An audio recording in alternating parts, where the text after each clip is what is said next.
नमस्कार, आप देख रहे हैं अपना उत्तराखंड। मैं हूं आपके साथ शीनम शर्मा। सबसे पहली खबर केदारनाथ को लेकर। मौसम एक बार फिर से यहां पर खराब हो गया है, जिसकी वजह से अभी तक केदारनाथ के लिए हेलीकॉप्टर सेवा शुरू नहीं हो पाई है। कल भी खराब मौसम की वजह से केदारनाथ के लिए हेलीकॉप्टर उड़ान नहीं भर पाए थे। धामी सरकार दोबारा से केदारनाथ यात्रा शुरू करने को लेकर लगातार कोशिशें कर रही है, इस पर खासा फोकस कर रही है। सीएम धामी ने हेली टिकटों में 25% की सब्सिडी देने का ऐलान किया था, लेकिन खराब मौसम की वजह से हेली सेवा शुरू नहीं हो पा रही है।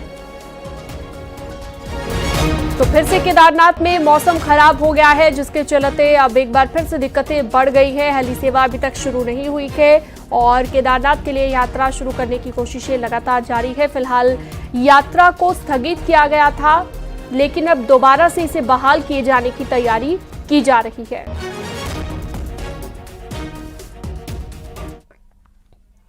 टिहरी का घनसाली क्षेत्र आपदा के लिहाज से बहुत ज्यादा संवेदनशील है और हर बार बरसात में यहां पर प्राकृतिक आपदा से भारी तबाही होती है। लगातार हो रही बारिश की वजह से भिलंगना नदी का जलस्तर बढ़ रहा है और मुख्य बाजार में भिलंगना नदी के किनारे बने मकानों को खतरा पैदा हो गया है। हालांकि प्रशासन ने लोगों को शिफ्ट करने की बात कही थी, लेकिन लोग अभी भी उन्हीं मकानों में रह रहे हैं। वहीं डीएम ने जल्द ही विस्थापना की बात भी कही है। कुछ ऐसे घर हैं जो कि थोड़ा डेंजर एरिया में है, तो वहाँ पर जो संबंधित परिवार है उनको अवगत करा दिया गया है और आने वाले टाइम में अगर बारिश की सिचुएशन बनती है या नदी का जलस्तर बढ़ता है तो उनके लिए भी सुरक्षित स्थानों पर उनको भेजा जाएगा। नैनीताल में चारों तरफ से संकट बन गया है। टिफिन टॉप में भूस्खलन के बाद अब शहर को लेकर चिंता और ज्यादा बढ़ने लगी है। नैनीताल के टिफिन टॉप ही नहीं बल्कि चाना पीक, चाटन लॉन्ज, ठंडी सड़क के साथ बलिया नाले से भी खतरा कम नहीं है। हालांकि बलिया नाले में ट्रीटमेंट के काम जरूर हुए हैं, मगर चौतरफा संकट से नैनीताल घिरा हुआ है। पिछले कई सालों से टिफिन टॉप और चाइना पीक के ट्रीटमेंट की भी योजना बन रही है, लेकिन कोई काम अब तक नहीं हो पाया है। आपको बता दें कि कल टिफिन टॉप की पहाड़ी से भारी भूस्खलन हुआ था और बड़े बड़े बोल्डर आने से लोग दहशत में हैं।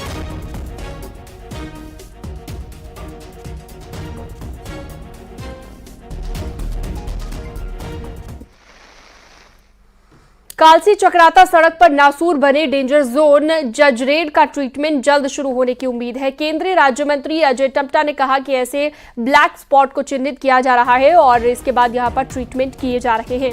आपको बता दें, डेंजर जोन जजरेड आफत का सबब बना हुआ है। बरसात में जजरेड से भारी भूस्खलन होता है, जिसकी वजह से चक्राता जौनसार की लाइफलाइन कही जाने वाली सड़क बंद हो जाती है। वहीं लैंडस्लाइड से कई बार हादसे भी हो चुके हैं। हमने ब्लैक स्पॉट के रूप में पूरे देश भर के अंदर जहाँ जहाँ पर भी ऐसे स्थान हैं उनको चिन्हित किया है और जिला प्रशासन डिस्ट्रिक्ट मजिस्ट्रेट की अध्यक्षता में भी हमने कमेटी बनाई है और उस कमेटी के माध्यम से जो भी हमारे पास ऐसे पॉइंट्स आते हैं उसके लिए हम अलग से कोई एक परिविजन करके उसका परिव्यय देते हैं और वो बजट में परिव्यय होता है। और ऐसे पॉइंट आपने जो बताया उसको हमने चिन्हीकरण किया है, आने वाले समय के अंदर उसको बजट प्रोविजन करके उसके काम का भी निराकरण है। देहरादून से बड़ी खबर है। यहां पर आबकारी विभाग में बड़ा फेरबदल हुआ है। 8 जिलों के जिला आबकारी अधिकारी बदले गए हैं। देहरादून के राजीव चौहान को हटाया गया है। कैलाश बिंजोला देहरादून के नए डीईओ बनाए गए हैं। राजीव चौहान को उत्तरकाशी भेजा गया। लक्ष्मण सिंह टिहरी के डीईओ बने हैं। मीनाक्षी टम्टा को नैनीताल, नाथुराम जोशी को उधम सिंह नगर, रमेश बंगवाल को रुद्रप्रयाग, हरीश चंद्र को बागेश्वर तो हरीश जोशी पिथौरागढ़ के नए आबकारी अधिकारी बनाए गए हैं। बताया जा रहा है कि कई जिलों से शासन को जिलों के अफसरों की शिकायत मिली। दीपांकर भट्ट इस पर ज्यादा जानकारी के लिए हमारे साथ जुड़ गए हैं। दीपांकर, और क्या जानकारी खबर को लेकर? बिल्कुल शीलम, क्योंकि आबकारी विभाग एक बड़ा विभाग है जिसके ऊपर एक बड़ी इनकम या सरकार की कमाई का एक बड़ा जरिया मुख्यमंत्री इस विभाग को देख रहे हैं। तो तमाम जिलों में जिला आबकारी अधिकारी, खासकर देहरादून या दूसरे जिलों की बात करें जहां पर शिकायतें थी कि जो पैसा जिस तरीके से विभाग को मिलना चाहिए वो नहीं मिल रहा है, तो बड़े बदलाव यहाँ पर किए गए। 8 जिलों के जिला आबकारी अधिकारी बनाए गए। खासकर वो अधिकारी जो मुख्यालय में आज तक थे उनको इस वक्त जिम्मेदारी दी गई है जिलों में। खासकर देहरादून जो बड़ा जिला है, राजधानी है, वहां पर जो राजीव चौहान है उनको हटाया गया और अब कैलाश बिंजोला यहाँ पर नए डीईओ बनाए गए। तो एक फेरबदल की कोशिश ताकि डिपार्टमेंट जो इनकम कर सके वो सही तरीके से सरकार के पास आ सके, विभाग के पास आ सके। ठीक है, बहुत शुक्रिया। दीपांकर तमाम जानकारी के लिए। रामनगर के मोहान और चुकम में इन दिनों एक बाघ का आतंक है। ये बाघ अब तक 3 मवेशियों को अपना निवाला बना चुका है। स्थानीय लोगों को लगता है कि बाघ घायल है। ऐसे में वन विभाग भी सतर्क हो गया है और वन विभाग ने भी क्षेत्र में कैमरा ट्रैप लगा दिए हैं। वन महकमे की माने तो बाघ को ज्यादा चोट नहीं आई है, लेकिन फिर भी उसकी पूरी स्थिति जानने के लिए कैमरे लगाए गए हैं। वहीं लोगों ने बाघ को जल्द पकड़ने की भी मांग की है।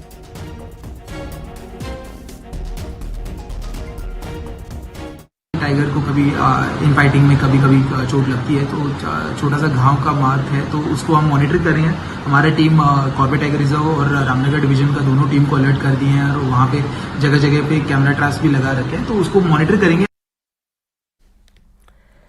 टिहरी में लेबर ऑफिस में कार्ड बनवाने और रिन्यू कराने के लिए दूर दराज से आने वाले ग्रामीण परेशान होकर भटकने को मजबूर हैं, लेकिन उनकी सुनने वाला कोई नहीं है। ग्रामीणों का कहना है कि वो दूर दराज से गाड़ी बुक कराकर श्रम विभाग के ऑफिस पहुंचे, लेकिन यहां पर 12 बजे तक कोई भी अधिकारी उन्हें नहीं मिला।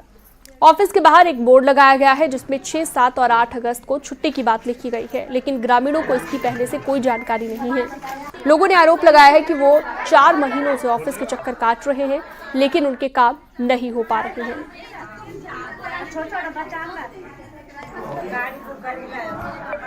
मैंने ऐसे आप दे रही ऐसी परेशान कर रही। छुट्टी बताई पिछली बार, बोली कि नरेंद्र नगर वालों का है, आज तुम्हारा नहीं है, और आज भी ऐसे ही बोल रहे हैं कि छुट्टी है।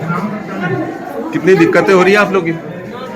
इतनी दूर से आ रहे हैं, हम बहुत परेशान हो गए। हम गाय भैंस को छोड़ के आए, बच्चों को छोड़ के आए। उन्होंने अवगत कराया कि हमने जो है मुख्यालय से कार्ड, जो सचिव कर्मकार बोर्ड है, उनको पत्राचार के माध्यम से कार्ड की मांग की है और इस समय उन्होंने हमें अपना पत्रालेख भी दिखाया।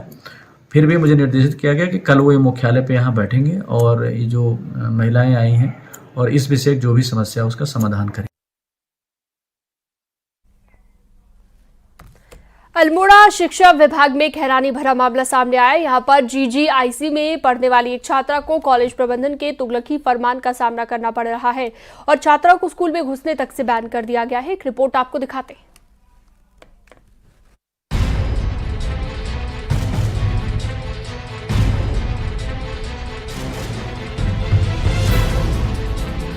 GGIC अल्मोड़ा में 11वीं की छात्रा काजल की शादी क्या हुई, उससे पढ़ने का अधिकार ही छीन लिया गया। यह हैरान करने वाली हरकत उस स्कूल प्रबंधन की है जहां ये छात्रा शादी से पहले भी पढ़ाई कर रही थी। असल में काजल की शादी बीते महीने 27 तारीख को हुई। शादी के बाद 3 अगस्त को काजल स्कूल लौटी, लेकिन प्रबंधन ने अपनी ही छात्रा के लिए क्लास के दरवाजे पूरी तरह से बंद कर दिए। काजल की माने तो प्रबंधन ने शादीशुदा होने के कारण स्कूल के दरवाजे खुले बंद कर दिए। मेरी 28 जुलाई को शादी होने के कारण मैं स्कूल गई 3 अगस्त को, इसलिए मैं वहाँ बात करने के लिए गई थी स्कूल में। वहाँ पर मुझसे मना कर दिया कि मैं पढ़ाई नहीं कर सकती हूँ, कि बच्चों पर गलत प्रभाव पड़ सकता है, इसलिए मुझसे मना कर दिया।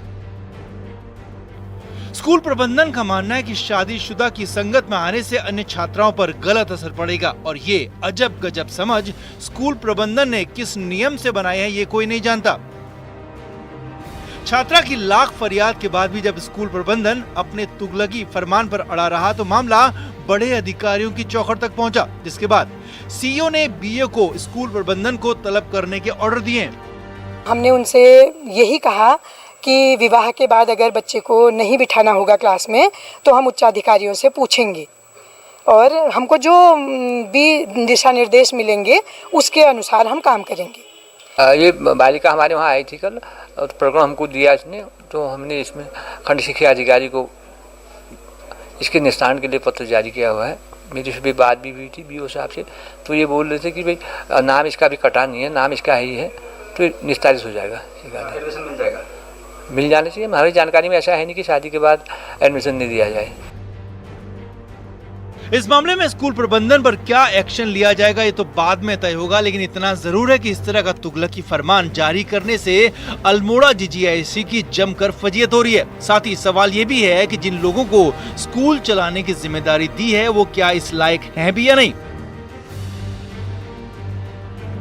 अल्मोड़ा से किशन जोशी और विजय वर्धन उप्रेती की रिपोर्ट।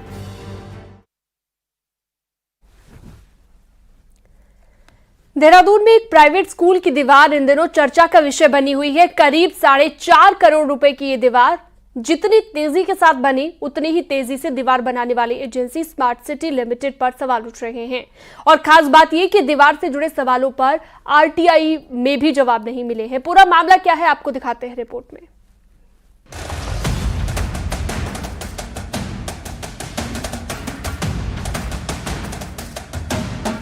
चीन की महान दीवार शायद आपने ना देखी हो, लेकिन ये दीवार आप देहरादून में देख सकते हैं।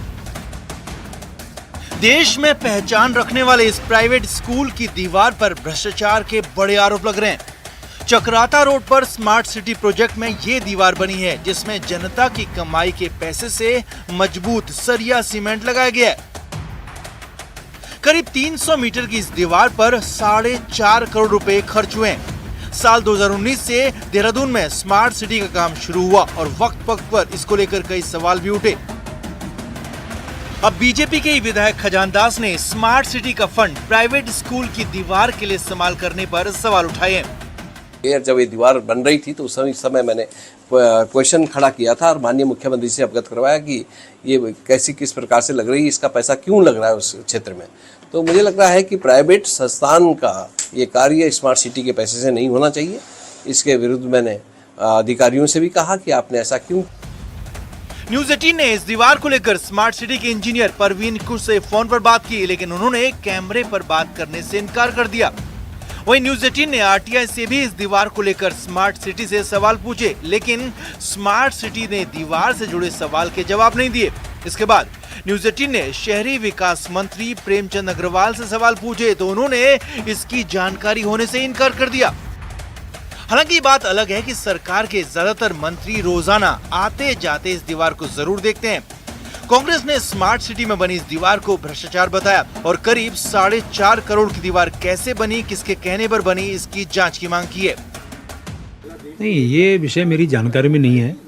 हालांकि ये मुझे जानकारी है कि जो चक्राता रोड है, जहाँ जिस दून स्कूल के आगे की जो सड़क है उसका चौड़ीकरण का काम तो हुआ है और वो दीवार जो बनी है वो हमारे स्मार्ट सिटी के पैसे से बनी है क्या, वो मेरी जानकारी में नहीं है। इसमें सरकार की मिलीभगत है। एक प्राइवेट स्कूल की दीवार में सरकार का 5 करोड़ के लगभग खर्च करना, आप समझ सकते हैं कि कितनी बड़ी अनियमितता है और ये बड़ी अनियमितता है। इसकी जांच होनी चाहिए और जो लोग दोषी हैं उनके खिलाफ कार्रवाई होनी चाहिए। आप गरीब के यहाँ तो दीवार लगा नहीं रहे हो, इतने पुश्ते गिर रहे हैं, नदी नालों के किनारे आपने नहीं लगाए, वो चाइना की दीवार आपने वहाँ बना दी है। पहाड़ों में भारी भरकम पुश्ते बनाए जाते हैं, बात समझ में आती है, पर ऐसी दीवार वहाँ भी नहीं बनाई जाती।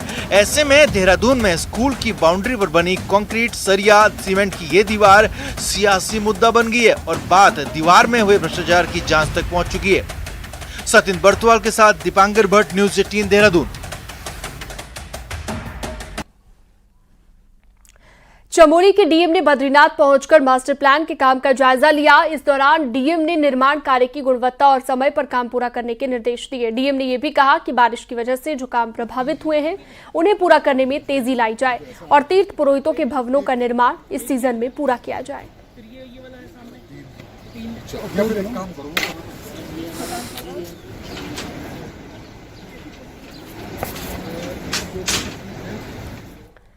दिल्ली से देहरादून तक उत्तराखंड की भाजपाई सियासत में इन दिनों मेल मुलाकात का दौर चल रहा है। मुलाकातों के इस सियासी मौसम को लेकर कयासों का बाजार भी गर्म है।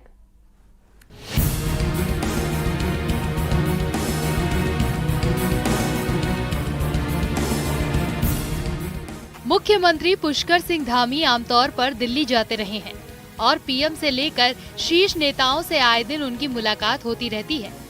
लेकिन पिछले कुछ दिनों से धामी कैबिनेट के मंत्रियों के दिल्ली दौरे और हाई कमान से मुलाकातों का सिलसिला अचानक से बढ़ गया है। हालांकि मंत्री सियासी मुलाकातों के इस दौर को विभागीय कामकाज से जोड़ रहे हैं। शिक्षा मंत्री धन सिंह रावत 2 दिन दिल्ली रहे। उन्होंने दिल्ली में प्रधानमंत्री और फिर गृह मंत्री से मुलाकात की।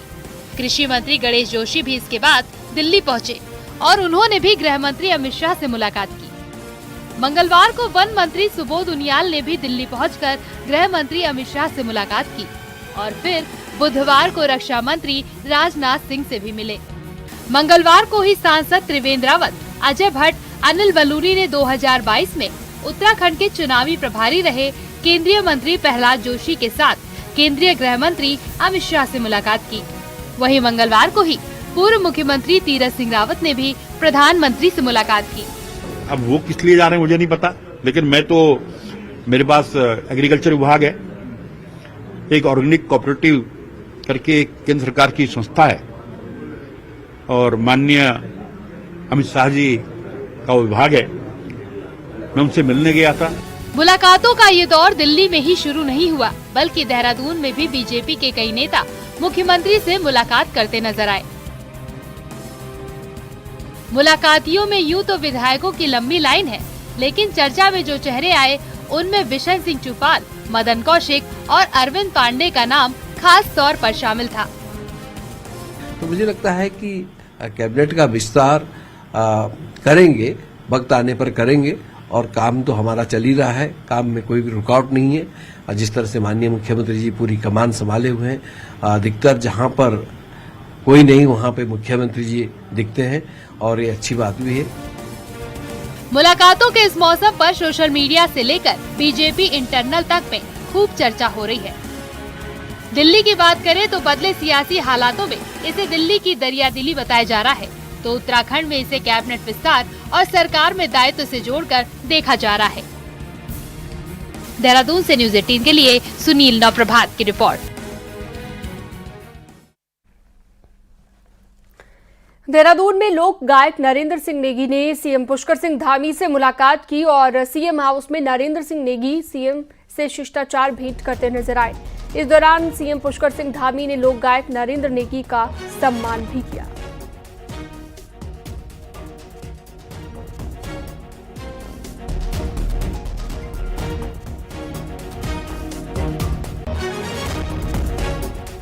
और चलिए अब एक नजर डालते हैं पहाड़ की 10 बड़ी खबरों पर फटाफट अंदाज में।